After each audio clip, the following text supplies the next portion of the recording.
ডালিউড অভিনেত্রী অপু বিশ্বাস তার নতুন সিনেমা শিকারের শুটিংয়ের কাজে বেশ কিছুদিন ধরে নেপালে ছিলেন। কাজের ফাঁকে ঘুরেছেন বেশ কয়েকটি দর্শনীয় স্থানেও। সেই সব স্থানে তোলা ছবি সামাজিক যোগাযোগ মাধ্যমে নেটিজেন সহ ভক্ত অনুরাগীদের সঙ্গে নানা মুহূর্ত শেয়ার করে নেন তিনি।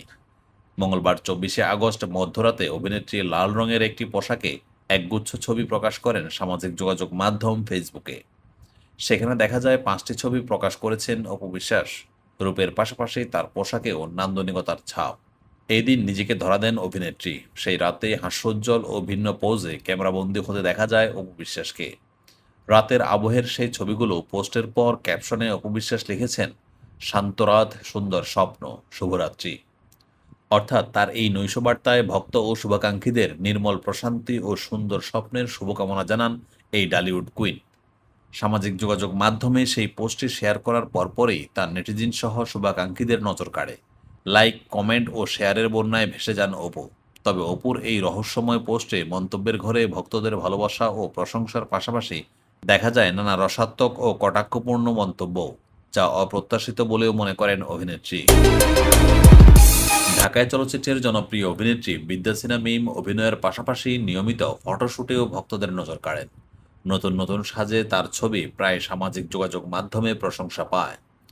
সোমবার 24শে আগস্ট বিকেলে নিজের ফেসবুক পেজে একাধিক ছবি প্রকাশ করেন মিম। ছবিগুলোতে অফ হোয়াইট শাড়িতে দেখা গেছে তাকে। সাজের সঙ্গে গলায় ছিল সবুজ পাথর বসানো নেকলেস। একই ধরনের পাথরের দুল ও আংটিও পরেছিলেন অভিনেত্রী। খোলা চুলে একের পর এক ভঙ্গিতে ক্যামেরার সামনে পোজ দিয়েছেন মিম।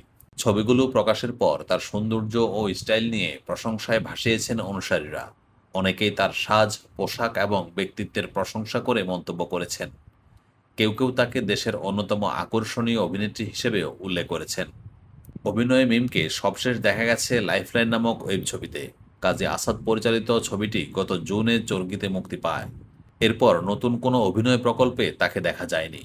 বড় পর্দায় মিমের সর্বশেষ উপস্থিতি ছিল কোরবানির ঈদে মুক্তি পাওয়া সাইফ চন্দনের মালিক সিনেমায়।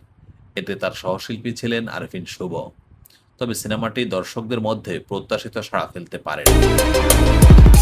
ডালিউডের আলোচিত চিত্রনায়িকা পরীমণি রূপালী পর্দায় অভিনয়ের পাশাপাশি ব্যক্তি জীবনের নানা কর্মকাণ্ড নিয়ে সামাজিক যোগাযোগ মাধ্যমে প্রায় আলোচনায় থাকেন এই নায়িকা। নিজের জীবনের নানা মুহূর্ত ভক্তদের সঙ্গে ভাগ করে নিতে পছন্দ করেন এই অভিনেত্রী। এমনকি ছেলের বিভিন্ন মুহূর্ত সামাজিক মাধ্যমে ভাগ করে নিতে স্বাচ্ছন্দ্য বোধ করেন। হাঁটি হাঁটি পা পা করে বড় হচ্ছে পরীমণির ছেলে শাহিম মাহমুদ পূর্ণ। ছেলের বিভিন্ন মুহূর্ত সামাজিক মাধ্যমে ভাগ করে নেন এই নায়িকা। এবার যেই ছবি প্রকাশ করলেন তা দেখে বলাই যায় পরীর ঘরের দেওয়াল যেন পূর্ণের আঁকার খাতা। নিজের ফেসবুক ওয়ালে ছেলের কয়েকটি ছবি প্রকাশ করেছেন পরী। সেখানে ঘরের দেওয়ালে আঁকিবুকি করতে দেখা গেছে পুত্রকে। ক্যাপশনে নায়িকা লিখেছেন, ঘরের দেওয়াল যেন এখন তার ক্যানভাস। সন্তানের এহেন কর্মে মোটেও বাদ সাধছেন না পরীমণি। উল্টো ছেলের আঁকার সঙ্গে হওয়ার ইচ্ছা ভেতরে ডানা মেলেছে জানিয়ে পরী লিখেছেন, আমি ওকে মানা করব কি, আমারই ইচ্ছে করছে একটা পেন্সিল নিয়ে ওর সাথে আঁকা আঁকি শুরু করে।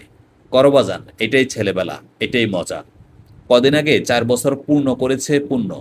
এবারও জন্মদিনের আয়োজনে কমতে ছিল না, তবে তা অন্যবারের চেয়ে ছিল ব্যতিক্রম। সেই সব মুহূর্তের ভিডিও সামাজিক মাধ্যমে প্রকাশ করে অভিনেত্রী লিখেছিলেন, আমার ছেলের জন্মদিনে যারা তাকে শুভেচ্ছা জানিয়েছেন তাদের ভালোবাসার প্রতি আমি কৃতজ্ঞ। এবারের জন্মদিনের আয়োজন ছিল একটু অন্যরকম। 2021 সালের 17ই অক্টোবর গোপনে বিয়ে করেন পরীমণি ও শরীফুল রাজ। খবরটি প্রকাশ্যে আসে 2022 সালের 10ই জানুয়ারি। একই দিন আরও ঘোষণা করেন, সন্তান আসছে তাদের ঘরে। 2022 সালের 10ই আগস্ট পরীমণির কোলজোড়ে আসে রাজ্য। 2023 সালে বিচ্ছেদ হয় রাজপরীর। তারপর থেকে মায়ের কাছে বেড়ে উঠছে পূর্ণ।